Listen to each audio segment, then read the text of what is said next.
Hey guys, how you going? Hope you're all doing very well. This evening I'm going to be doing another movie review, so hopefully you find this one interesting. This movie is a crime film from Hungary, Hungarian language English subs, released in the year 2016, directed by Arpad Sopcich, and this film is called Strangled. So Strangled is based on a true story. In Hungary in 1950, there is a serial killer going around terrorising a community. So at the start of the film, you've got this beautiful woman that has been found dead. The authorities deem it as a murder, and the culprit has actually confessed to the crime. So initially he's sentenced to death, but he's won an appeal that sees him spend the rest of his life behind bars. So he says that spending the rest of his life behind bars is a lot worse than death because he's subjected to all kinds of horrors behind bars. So he's a completely ruined man, but the detectives in charge of that investigation are actually quite proud of themselves. But then 7 years later, another woman turns up dead in very similar circumstances. And so the authorities say that this is just a coincidence, but then as more and more bodies start to pile up, they come to the realization reluctantly that there is a serial killer on the loose. And this in turn forces them to realize that maybe they've made a mistake, that the wrong man was put in prison. But in order to admit this, they're going to leave themselves vulnerable to criticism, and so they don't want to do this. They're basically trying to keep it secret, but at the same time try and deal with this new threat. And so whether or not they can juggle all the pressure is something you're going to have to find out for yourself, because that's as far as I'm going with my synopsis. Now my thoughts on Strangled. I didn't really know what to expect coming into this film because the expectations were at a very curious level. Because when it comes to Hungarian cinema, I'm not really familiar with it too much. I've only watched 3 films from this country, but the 3 films that I have watched have impressed me immensely. You've got Son of Soul, which is the most recognised Hungarian film. It won the category of Best Foreign Movie in the Oscars a few years ago. You've also got Nimrod Antel's Control, who since Control actually went on to make a horror film called Vacancy in the United States. And you've also got Taxidermia, that I thought was a fantastic surreal experience. And so 3 movies is not many, and it's not really enough to judge a country as far as whether or not they're good, but those 3 films were an absolutely fantastic start. So coming into Strangled, I was umming and ahhing about whether or not this would maintain that standard, and thankfully after watching the film I will say that it certainly maintains that standard, and I would say that it's right up there with the level of Son of Soul. I thought this movie was absolutely fantastic. If you are a fan of serial killer films, then Strangled is definitely one you have to see, and I'm just ashamed that it really didn't get as much recognition as it deserves. As is the case with a lot of films I review, these movies are unheard of, and I think the reason is because they're subtitled. So if you can put up with subtitles, Strangled is definitely a movie that I think you will not so much enjoy, but will really appreciate for absolute high quality filmmaking. If you're a fan of David Fincher's Zodiac, if you're a fan of the South Korean film Memoirs of Murder, then probably you're going to really like the way Strangled goes about its business, is because there is shades of Strangled that will remind you of those films, but it has a personality of its own. And what I liked about this movie, it does go much more into the psychology of chasing a serial killer. Not only the paranoia and the fear that the public are having, but also the pressure on the authorities to actually catch someone, to actually put a name to the evil entity and make people feel safe. But this movie shows that maybe putting the wrong man in prison is giving the public a false sense of security. So you're basically putting everyone in danger, but it's the pressure that can get to a human being that can make them do things that they might not necessarily do under normal situations. So the high pressure environment that Arpad Sopcich creates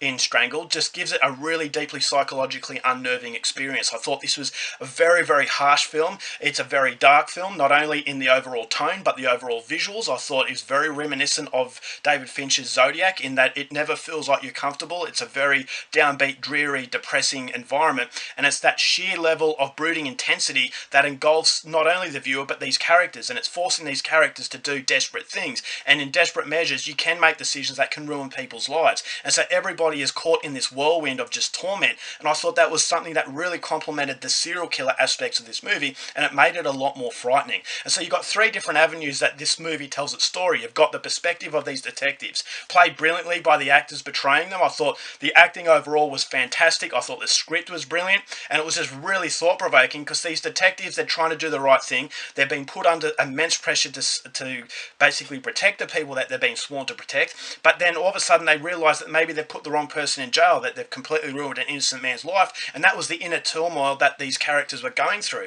And so when the serial killer aspect isn't happening on screen, you're never bored because it's the inside fight of these detectives that I thought was riveting. Is that, alright, well, they are under an extreme pressure, and sometimes it brings the best out of us, and sometimes it doesn't really do that. And so I just thought that this serial killer was just having such a psychologically devastating effect on everyone involved, and it just gives it that depressing, sort of cruel and hopeless feeling that is around every single corner. So you got the detective's perspective, then you got the perspective of the man in prison.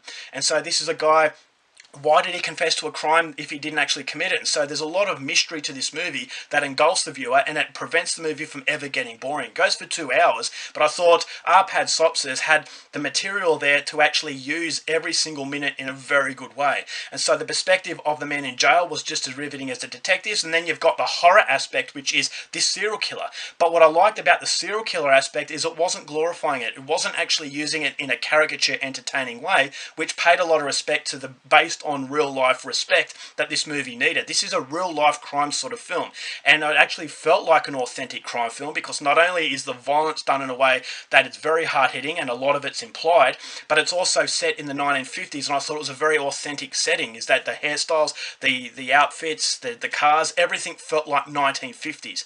And so there were different avenues that this movie took, but each avenue was thought of in a very thorough way, and I just thought it reeked of a lot of respect, but also of a very, very high level. I thought the soundtrack was fantastic, and it really engulfs the viewer once more to make that sort of big black ball that is just whirlwinding everywhere. And I just felt as though, all right, well, where is this? How is this gonna?